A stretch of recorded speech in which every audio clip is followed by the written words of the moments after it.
Olha, eu acho que o assunto importante aí, do plano internacional, ainda é esse problema, vamos dizer, dos e-mails descobertos por dois hackers e trouxeram à luz a vigarice, toda a montagem de falsas provas articulada por climatologistas de renome internacional para dar uma sustentação, só dizendo, científica a essa coisa do aquecimento global, e não só aquecimento global, mas a teoria das causas humanas do aquecimento global.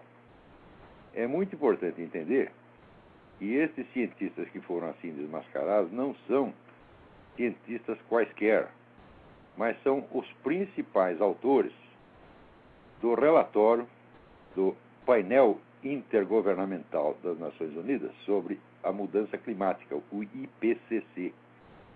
Este relatório do IPCC, por sua vez, é o fundamento principal dessa reunião em Copenhague, onde se pretende implantar um imposto mundial sob a alegação de combate ao aquecimento global.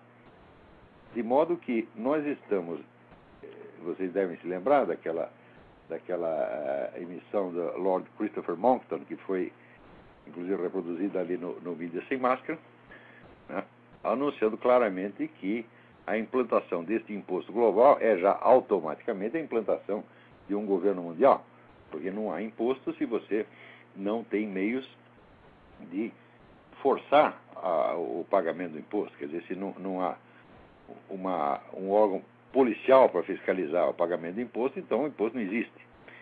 Então, a implantação do imposto mundial já é automaticamente a criação de um poder mundial capaz de se impor a cidadãos de quaisquer países do mundo, forçando ao pagamento de imposto e se impor também, vamos dizer, a todos os governos. Ora, isso aí é a novidade, é a mutação mais revolucionária de todos os tempos. Porque a implantação do governo mundial não é só um crescimento do organismo estatal para o nível global. Você vê que uma das funções principais do governo é representar um povo perante outros povos. Quer dizer, você tem uma função de representação. Quer dizer, se não há um povo estrangeiro perante o qual você tenha de ser representado, a própria existência de governo se transforma, vamos dizer, num fenômeno meio estranho. Agora, o governo global, ele representa que nação? Não uma nação, nem essa, nem aquela, mas representa a humanidade. Ele representa perante quem? Perante extraterrestres? Só pode ser. Né? Quer dizer, não há um possível inimigo externo ou um possível aliado externo. Se não há relações exteriores, a própria noção de governo fica totalmente alterada. Porque desde que o mundo é mundo, as relações exteriores é uma das funções fundamentais, né, do governo. Quer dizer, o governo é o órgão que representa um povo perante outro, que o defende de outros povos, que o articula com outros povos por relações diplomáticas, comerciais, culturais, etc, etc. Muito bem, o governo mundial vai fazer isso perante quem? Tá certo? Então, é de se prever que essa coisa de extraterrestres daqui a pouco comece a ter alguma relevância política. É capaz de você, muito em breve, vocês ouvirão autoridades mundiais começarem a falar. Eu não estou brincando, não. Isso não é uma piada, isso é coisa séria. Estudos a esse respeito já vêm sendo desenvolvidos há 60 anos. Vocês dizendo que a própria ideia do aquecimento global, do perigo ecológico, isso surgiu de um estudo feito mais de 50 anos atrás. O governo americano e outras entidades juntaram lá um grupo de estudiosos e cientistas para investigar a questão: qual seria o substitutivo da guerra, possível substituto da guerra, como fator de unidade social.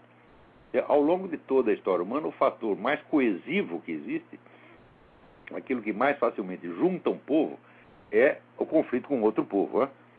Então, em uma situação de governo mundial, não há, evidentemente, mais guerra. Só a guerra desaparece e é substituída por operações policiais. Quer dizer, se o governo mundial tem que reprimir um povo que está saindo da linha, no seu entender, isso não é uma guerra, é uma simples operação punitiva, né? Isso é como o Império Mongol. Nós sabemos que o Império Mongol viveu em guerras, mas ele não chamava de guerras, ele chamava de expedições punitivas. Porque do ponto de vista do Império Mongol só havia duas regiões no mundo. E havia o Império Mongol e havia as regiões rebeladas. Isso é todo o resto do mundo. Então, o governo mongol não reconhecia outros governos. Só existiam, ele já era um governo mundial no seu próprio entender. Então, só havia o governo mongol e províncias rebeladas. Então, não havia guerra, evidentemente. É uma expedição policial, ou como eles chamavam, expedição punitiva. Agora, nós voltamos à mesma situação. Com o governo mundial, se um povo, por exemplo, se recusa a obedecer às normas do governo mundial, pode fazer, não uma guerra, mas uma operação punitiva. Mas a operação punitiva, ela, longe de poder ser um fator de coesão da sociedade, é um fator divisivo. Tá certo? Então, ficamos sem a guerra como um fator de coesão da sociedade. Então, reuniram esses cientistas, né, uns 200 mais ou menos, e eles publicaram um negócio que ficou conhecido como The Iron Mountain Report. Iron Mountain porque é o lugar onde eles se reuniam.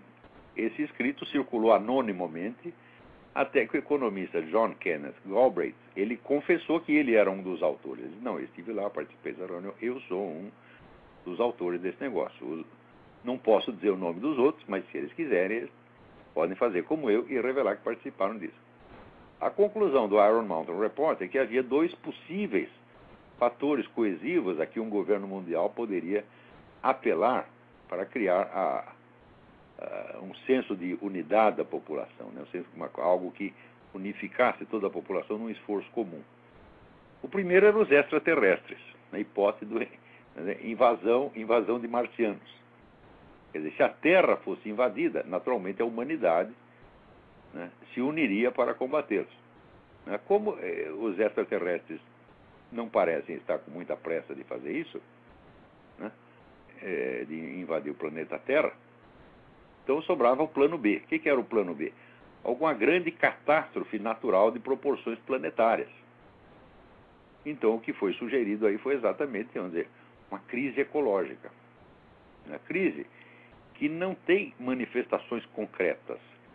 Crise que é mais, até hoje, ela é mais uma previsão do que uma realidade. Você tem crises ecológicas localizadas, como por exemplo teve o negócio de Chernobyl, tá? Mas acontece que crises ecológicas localizadas existem desde que o planeta apareceu.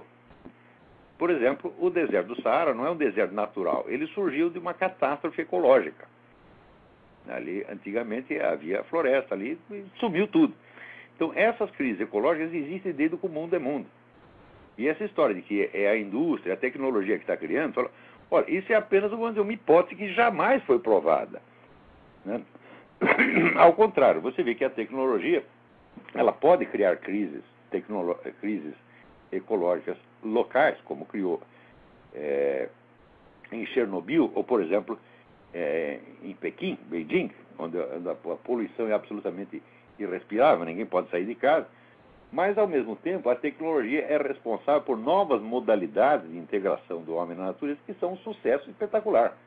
Quer dizer, quando você anda aqui pelo interior dos Estados Unidos, né, onde você tem vamos dizer, uma forma de vida que não é mais urbana, mas também não é rural, né? O nosso sociólogo Gilberto Freire chamava de civilização rurbana, né, que era meio rural, meio urbana. Você vê que isso é um sucesso ecológico absolutamente espetacular. Essa é uma forma de existência social onde você tem todos os confortos da tecnologia e, ao mesmo tempo, a natureza está respeitada. Né? Vamos dizer, é a medida mais revolucionária de todos os tempos, que é a implantação de um governo mundial